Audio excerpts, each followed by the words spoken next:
Hola a todos. Hoy vamos a meternos de lleno en uno de los componentes más cruciales de cualquier computadora, la memoria RAM. Vamos a desarmar el misterio, a entender qué es, por qué es tan importante y, sobre todo, cómo saber cuál necesitamos para que nuestra máquina vuele. ¡Arranquemos! A ver, una situación que seguro todos conocemos. Tenemos el navegador con 20 pestañas abiertas, un par de programas corriendo de fondo y de repente todo se pone lento. La computadora parece que no da más, que se ahoga. Bueno, la respuesta a ese dolor de cabeza tiene un nombre de 3 letras: RAM. La mejor forma de entender la RAM es con una analogía. Imaginen que el disco duro es un gran almacén donde guardan todas sus herramientas y materiales. Cuando van a trabajar en algo, no trabajan dentro del almacén, ¿verdad? No. Sacan lo que necesitan y lo ponen en una mesa de trabajo. Esa mesa de trabajo, ese espacio de acceso rápido, es la RAM. Mientras más grande la mesa, más cosas pueden tener a mano y trabajar en ellas al mismo tiempo sin tener que ir y volver al almacén a cada rato. Simple, ¿no? Físicamente, la RAM viene en 2 sabores principales. Los módulos DIMM son los más largos, los que vemos en las computadoras de escritorio. Por otro lado, los Sodium son mucho más chiquitos y compactos. Estos están diseñados para notebooks, laptops y otros aparatos donde el espacio es oro. Entonces, en pocas palabras, la RAM es el espacio de trabajo súper rápido y temporal de la computadora, y su forma física depende del dispositivo. Pero esto es solo el comienzo. Ahora veamos cómo ha evolucionado su tecnología, porque ahí es donde la cosa se pone interesante.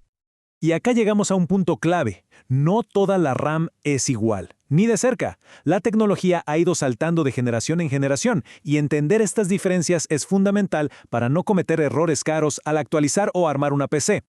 La historia moderna empezó realmente con la DDR, que significa Double Data Rate o doble tasa de transferencia. A partir de ahí, cada nueva generación, DDR2, DDR3, DDR4 y la más reciente DDR5, ha sido un salto enorme. No solo son más rápidas y consumen menos energía, sino que básicamente duplican el ancho de banda. Esto permite que todo, desde los juegos más exigentes hasta el software profesional, funcione de manera mucho pero mucho más fluida. Y aquí, por favor, máxima atención. Esta es la regla de oro, lo más importante que hay que recordar sobre las generaciones de RAM. No son compatibles entre sí, no se pueden mezclar. Una placa madre que usa DDR4 solo acepta DDR4. No le va a entrar ni va a funcionar una DDR3 o una DDR5. Es así de simple y así de estricto. Y esta tabla lo deja clarísimo. No es un capricho. Miren cómo cambia todo. El número de pines, el voltaje que usan, incluso la muesca física en el módulo está en un lugar distinto para cada generación.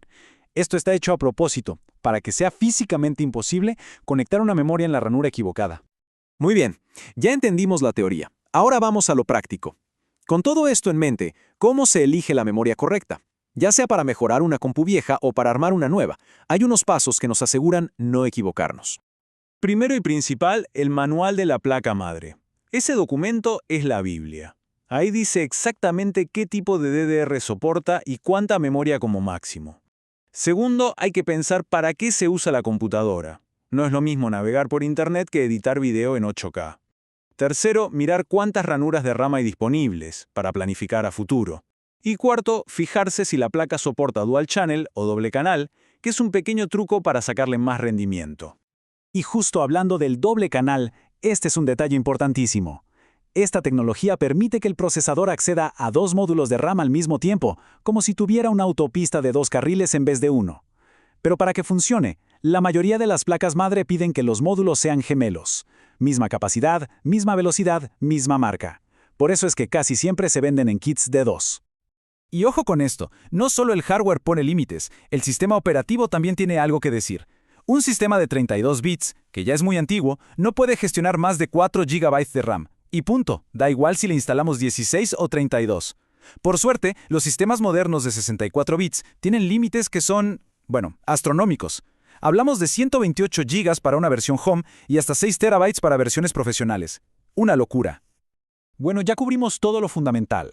Pero para los entusiastas y los profesionales, el mundo de la RAM tiene un par de capas más de complejidad. Vamos a ver algunas de estas características avanzadas. Hablemos de la memoria SC. Esto es algo que no se suele ver en las computadoras de casa. SC significa código de corrección de errores. Básicamente, esta memoria puede detectar y corregir al instante pequeños errores en los datos. Esto es vital en servidores o en estaciones de trabajo científicas, donde un solo bit corrupto podría arruinar un cálculo que lleva días o una base de datos entera. Para el día a día, la memoria normal, sin paridad, es más que suficiente. Por una línea similar va la memoria registrada. Imaginen un servidor que necesita tener instalada una cantidad masiva de RAM. Eso genera una carga eléctrica enorme para el controlador de memoria. La memoria registrada tiene un pequeño chip extra, un buffer, que actúa como intermediario para estabilizar la señal y reducir esa carga. Para las PCs de consumo, donde hay pocos módulos, se usa la memoria sin buffer o unbuffered, que es más directa y rápida. Y ahora, el famoso XMP. Esto es como un atajo para exprimir el rendimiento. A ver. Cuando compramos una memoria que dice funcionar a, por ejemplo, 3200 MHz, si solo la instalamos, lo más probable es que por defecto funcione a una velocidad menor. Activar el perfil XMP en la BIOS es como apretar un botón que la configura automáticamente para que rinda al máximo de lo que promete el fabricante. Es un overclocking fácil y seguro. Por supuesto, esta tecnología también evoluciona. XMP 2.0 es el estándar para DDR4, mientras que XMP 3.0 llegó con DDR5 y ofrece más perfiles y personalización. Y para que nadie se ponga celoso, AMD desarrolló su propia tecnología equivalente llamada Expo, que cumple la misma función en sus plataformas. Pero ¿qué pasa cuando se agota la RAM física? ¿La computadora simplemente se rinde y se apaga? No, por suerte no. El sistema operativo tiene un último recurso, un plan B para evitar el colapso total. Y ese plan B se llama memoria virtual.